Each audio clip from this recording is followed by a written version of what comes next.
प्रदेश में 5 सीटों पर होने वाले विधानसभा उपचुनाव को लेकर सरगर्मियां तेज हो चुकी हैं। पिछले 10 साल के आंकड़ों की बात करें तो उपचुनाव में कांग्रेस का पलड़ा भारी रहा है। 10 साल में हुए 20 उपचुनावों में कांग्रेस ने 14 सीटें जीती और बीजेपी के खाते में महज 4 सीट गई। कांग्रेस चाहे सत्ता में रहे या विपक्ष में, उपचुनाव में बाजी मार ही लेती है, जबकि बीजेपी की जीत का स्ट्राइक रेट कम रहता है। देखिए ये खास रिपोर्ट।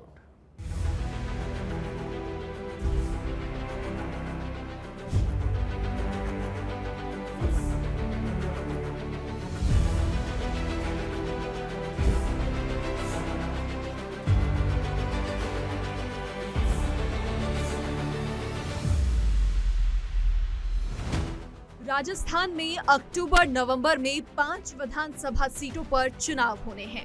दौसा, झुंझुनू, देवली, उनियारा, खिवसर और 84 सीटों पर होने वाले उपचुनाव को लेकर तमाम पार्टियों ने सियासी दांव पेच लगाना शुरू कर दिया है।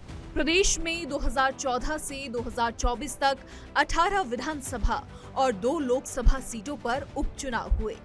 इनमें सबसे ज्यादा 14 सीटों पर कांग्रेस ने जीत का परचम लहराया, जबकि बीजेपी सिर्फ 4 सीटों पर ही जीत दर्ज कर पाई और एक सीट पर आरएलपी और बीएपी ने जीत दर्ज की।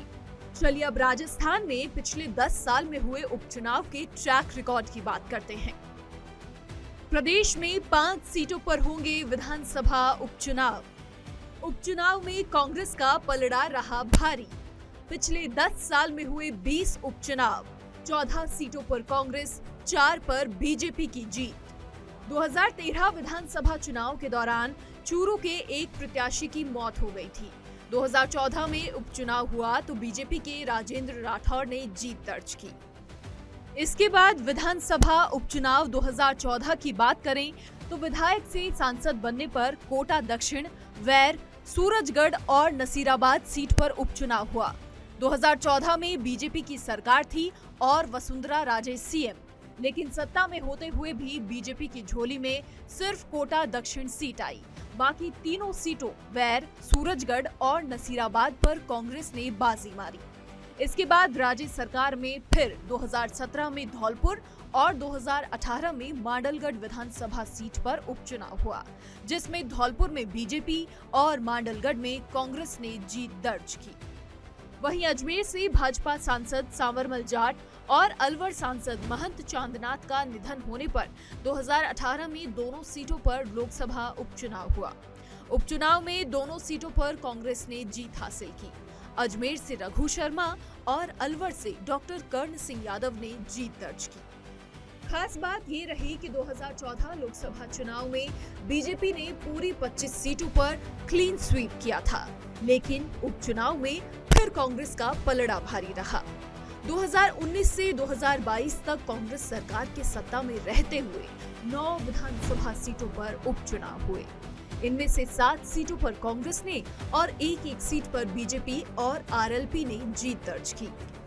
विधानसभा उपचुनाव 2024 की बात करें तो बीजेपी सत्ता में है। 2 सीटों पर उपचुनाव हुए। 2023 विधानसभा चुनाव के दौरान श्रीकरणपुर से कांग्रेस प्रत्याशी गुरमीत सिंह कुन्नर का निधन हो गया था। 2024 में इस सीट पर हुए उपचुनाव और ये सीट कांग्रेस के खाते में आ गई। वहीं कांग्रेस विधायक महेंद्रजीत सिंह मालवीय के बीजेपी में शामिल होने के बाद बागीदौरा सीट पर उपचुनाव हुआ और बागीदौरा सीट पर भारत आदिवासी पार्टी ने जीत हासिल की। उपचुनाव में कांग्रेस का स्ट्राइक रेट बेहतर रहा है। अब एक बार फिर राजस्थान में 5 विधानसभा सीटों पर उपचुनाव होने हैं, लिहाजा कांग्रेस की कोशिश रहेगी कि अपने प्रदर्शन को बरकरार रखे। वहीं सत्तारूढ़ बीजेपी भी इस बार उपचुनाव को लेकर बेहतर रणनीति बनाने में जुटी है। हालांकि 2023 में भी ये 5 सीटें बीजेपी के खाते में नहीं थी। ऐसे में बीजेपी को जी तोड़ मेहनत करनी पड़ेगी।